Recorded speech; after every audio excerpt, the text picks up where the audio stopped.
Welcome back, everyone. Thank you for joining me with the Stop Devaluation movement. And today I'd like to talk about something that my mom and I were talking about. Now, if you don't know already, my mom is 98 years old. A few months ago, we had to place her in a nursing home because it was impossible for us to give her that 24-hour, 7-day-a-week nursing care that she needed.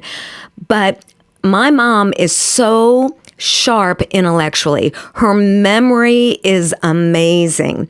And when I went in to visit her just yesterday, she was listening to the news on a roommate's TV, and she said, "I just heard about Russia invading the Ukraine."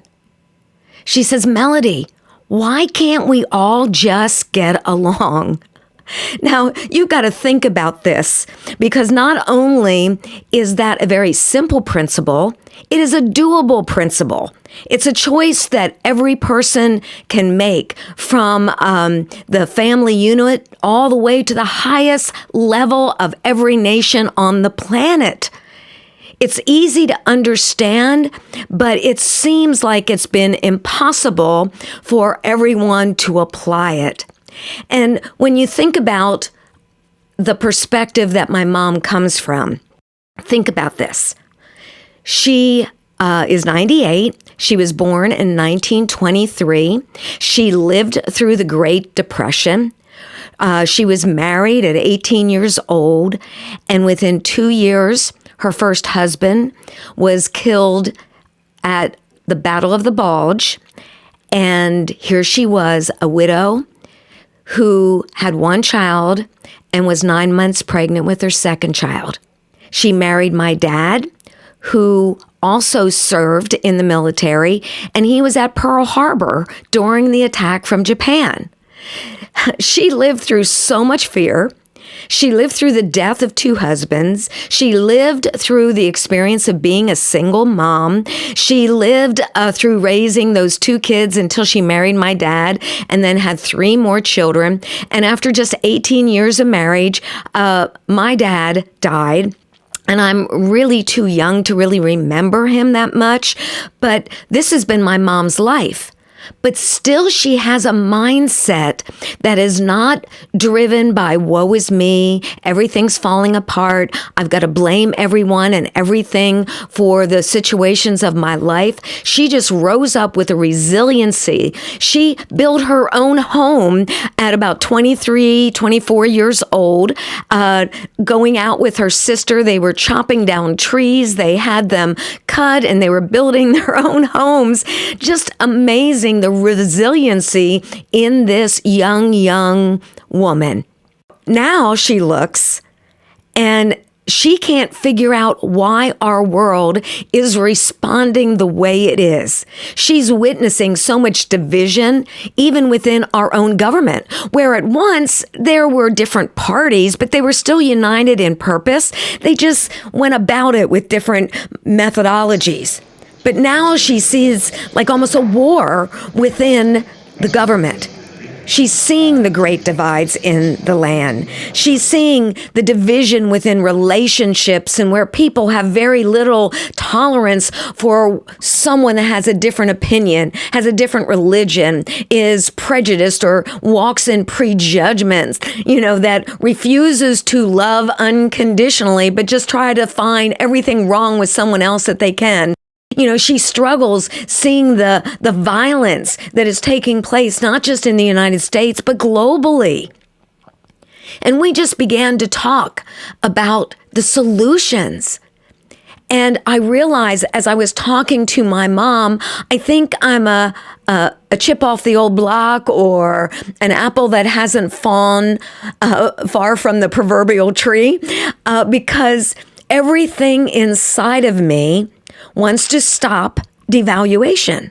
My movement that I started almost 3 years ago, it's a movement to encourage courageous voices. I'll tell you, it takes a whole lot more courage to do the simple acts of validation than it does to echo the loudest voices. So it's a movement of courageous voices that will confront the epidemic of prejudice and bridge a cultural divide through validation. You see, whenever we devalue another person, whenever we want to have power over or control another person or use our power in any abusive way to take from someone else to benefit ourselves at their expense, that is not only injustice and abuse of power, but it's a devaluation. And so whenever we devalue another person, we give ourselves a subconscious license to treat them in any way we want to treat them, good, bad, or ugly. And we treat them in a way that they do not matter, that they are unimportant, that they do not hold value. When something isn't important to us, we treat it poorly, we treat it harshly, and we treat it unjustly. And that's what we're seeing in our world. The problem isn't just political or religious, or I want to take more land, or I just want to have more power. It is when we look at another human being and we ignore or deny a person's worth. We treat them with contempt because we only care about ourselves, and other people are just our little pawn in the chess game of life so we can become king.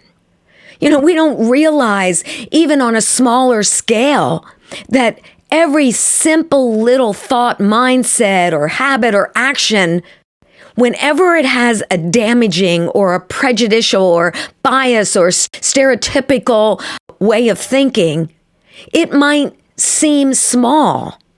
It might seem insignificant, but it's placing small fractures that can create a chasm of divide between our friends, family, and fellow citizens.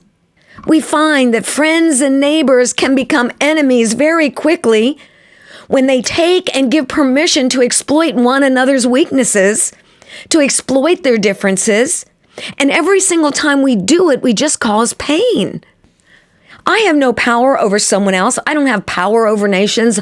I don't have power over government. I don't have power over people in positions of authority, people in positions of prestige and power and wealth. I don't have that power, but I do have power over myself. And one thing I've seen is there is a pandemic. The pandemic is a contagious disease of devaluation in society, and it must be cured. There is no cure outside of our personal choices. You and I hold the power to be a part of the cure. And the more of a grassroots effort we have to be that solution, to be that cure, to bring love and value and honor and celebration of one another to the table. As I said before, I don't have power over another person, but I do have power over myself. And one thing I have learned through science is that when we do the right, kind, good, and just thing, we walk in emotional health. But when we do the bad, evil, destructive, devaluing thing, we literally not just hurt another, but we sabotage our emotional health. So why is there so much depression? Why is suicide skyrocketing? It's because people are being devalued, and many people are devaluing others. It's creating a suffering emotionally. And our humanity is not designed to harm one another, but to be instruments of healing, to use our influence for the good of others, to be an instrument of justice. And my definition of justice, if you follow me at all, is using our power for the good of others. You see, the Stop Devaluation movement is really a call to action so that you and I can be an initiator of change. Guess what? This can be contagious. And if I start doing it, I can start reproducing it in my sphere of influence, because the more we do the right thing, the better we feel and the more impact we make, that we can be instruments of healing in the lives of others, and healing can become contagious. We can be the ones to begin to bring that healing instead of harm. We can bravely rise up by seeing the value not just in ourselves, but in others.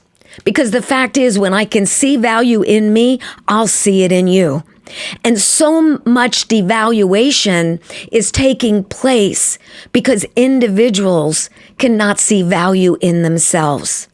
They pursue platforms of influence and prestige and power to somehow feel better about themselves. I remember climbing the corporate ladder, and I remember thinking, if I could just get to the next level, I will feel better about Melody. And I got there and it felt so good, but it didn't last long, because that did not take away my sense of shame, a sense of false identity, the woundedness that was in my soul from experiences of the past. But when I began to see my value and my worth, I began to see the contribution that I brought to the table, then everything inside of me wanted to bring that to others. So the more I can empower you to see your worth, the more you can take this message and apply it to your life, the more you will be a generator of value in your world. You see, the Stop Devaluation movement is for those who will challenge themselves to be change makers within culture. This means I must refuse to participate in gossip, rumors, slandering, bigotry, prejudice. It means that I will choose love over hate. I will choose knowledge over bias. I will choose mercy over judgment. I will choose kindness over insult. I hold that power of choice, and so do you.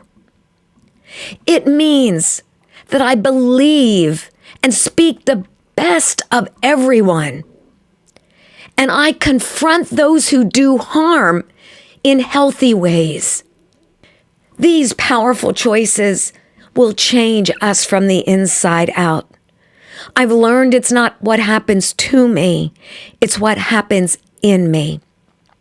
And when I change my choices, it will change me. And it has the power to bring change in our world. I am going to see value in all of humanity because, folks, we can get along. We can be ones who celebrate, honor, and partner with others in such a powerful way that it touches lives and literally can heal our land. Thank you so much for joining me today on the Stop Devaluation movement, and watch your life change for the good, as well as impact everyone you meet. God bless you. I love you all so very much, and let's do this thing because we can all get along.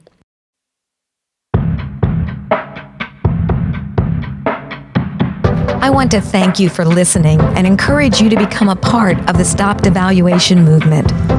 Be sure to like and follow #StopDevaluation on social media, subscribe to the YouTube channel, and visit StopDevaluation.com for more information and free resources. You can help spread the movement by sharing with others, leaving a review on Apple Podcasts, and most of all, by living a courageous lifestyle of using your power for good. Go out and value someone today. Your life matters, and you can make the world a better place. One word, one choice, one action of validation at a time.